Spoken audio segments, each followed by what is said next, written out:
আমরা এখন সনদবাবুর দোকানের সামনে আছি। এখানে ব্রেকফাস্ট খাওয়ার ইচ্ছে আছে আমাদের, এবং হীরামণি যে মিষ্টিটার কথা বলেছিলাম ওটা আপনাদের দেখানোর চেষ্টা করব।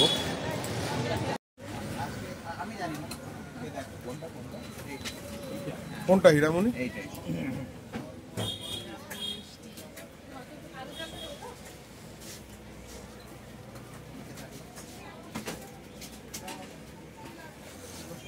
কচুরি পাওয়া যায় তাই তো? কত করে পিস?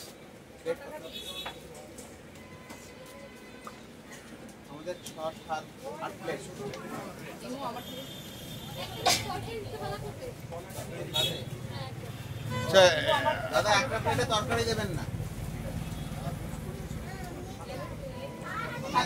এই সেই হীরামণি মিষ্টি। এই রাস্তা প্রান্তিক স্টেশনের দিক থেকে এলো জাস্ট 1/2 কিলোমিটার মতো ডিস্টেন্স।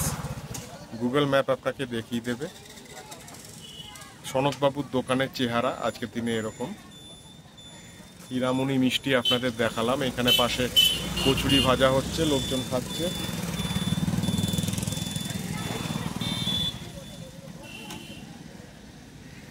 খেয়ে কিরকম আপনাদের জানাবো। আমরা এখন টিফিন নেওয়া চলছে আমাদের।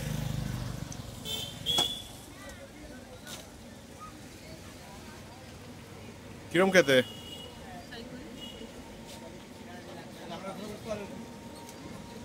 হ্যাঁ বসছি।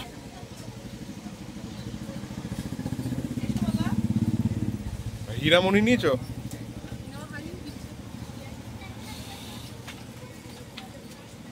মাম্মা কিরম খেতে?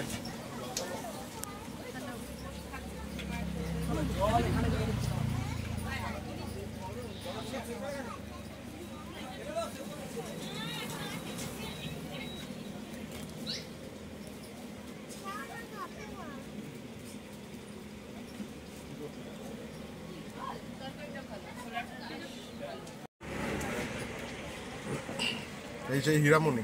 বলছি দাদা একটা আর দুটো রস নিয়ে আসুন।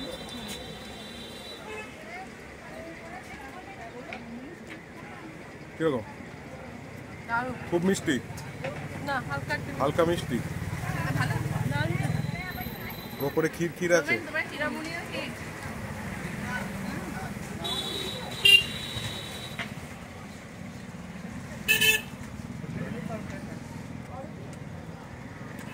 চলে গেল মুখে।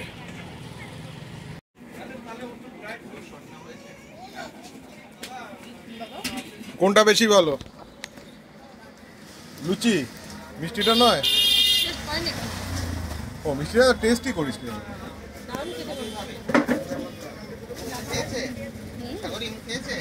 টেস্ট কর।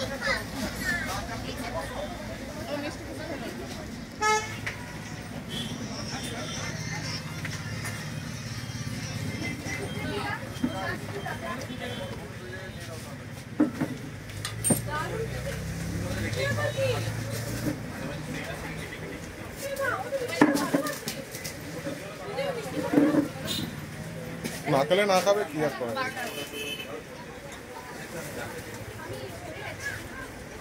ওকে, খাওয়া দাওয়ার পর্ব কমপ্লিট। ব্যাপারটা হলো আমরা খেলাম হলো কচুরি আর হীরামণি বলে মিষ্টিটা। কচুরিটার মধ্যে যে ছোলার পুরটা ছিল, আমি সত্যি মানে ওটা আমি ছোলার ডালের পুর ভেবেছি, কিন্তু জিজ্ঞেস করে দেখলাম যে না, ওটা ছাতুরি পুর। প্রচণ্ড ফ্রেশ, এবং ছোলার ডালের পুরটার মধ্যে আরও কিছু মশলা টশলা দেওয়া হয়েছে আর কি। জিনিসটা একটু রিচ বলবো না, কিন্তু একটা স্নিগ্ধ টেস্ট লাগছে, খুব সুন্দর খেতে। আর তরকারিটা মেন ইউএসপি হলো আপনার যে তরকারি বলা ভুল, যে ছোলার ডালটা, যেটা হালকা একটা শুকনো লঙ্কা ঝাল এবং একটা মিষ্টির রস দেওয়া হয়। আমরা ছোটোবেলায় যেরকম খেয়েছি, শুকনো লঙ্কার একটা ঝাল থাকবে ছোলার ডালে এবং মিষ্টির রস ঢালা হবে, মিষ্টির দোকানের যে কচুরিগুলো সেইগুলো। তো ওরকম একটা টেস্ট পেলাম। খুব লাইট জিনিসটা, রিচ নয়, ইয়েট খুব টেস্টি জিনিসটা।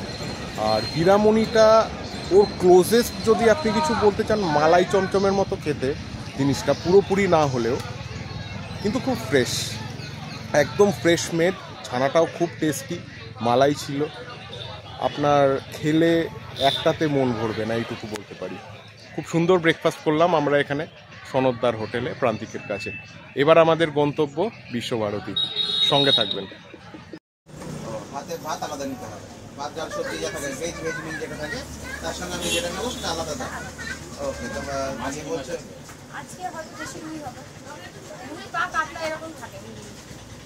ঠিক আছে, তাহলে মাটন বলে দিই। খাই না, আচ্ছা ইমু খাই না।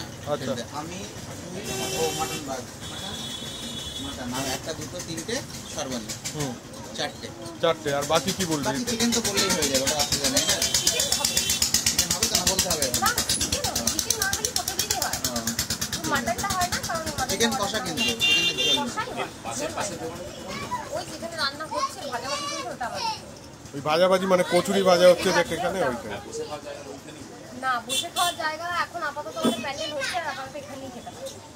এইখানে খেতে হবে, খাওয়াটা চাপ হয়ে যাবে আমাদের। আপনারা চাইলে পার্সেল করে নিয়েও চলে যেতে পারেন। না, আমরা যেখানে আছি ওইখানে খাবার অ্যালাউড না। না, এখানে খেপে খেপে বসে যাওয়া যাবে।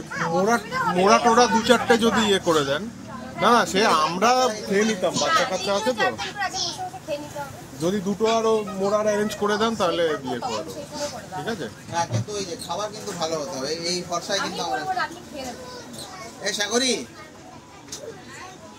চিকেন দুপুরে হীরামণিটা ভালো খেলাম। আর কি মিষ্টি ভালো স্পেশালিটি? এখানে আচ্ছা, ক্ষীর মৌচাক। হ্যাঁ আচ্ছা,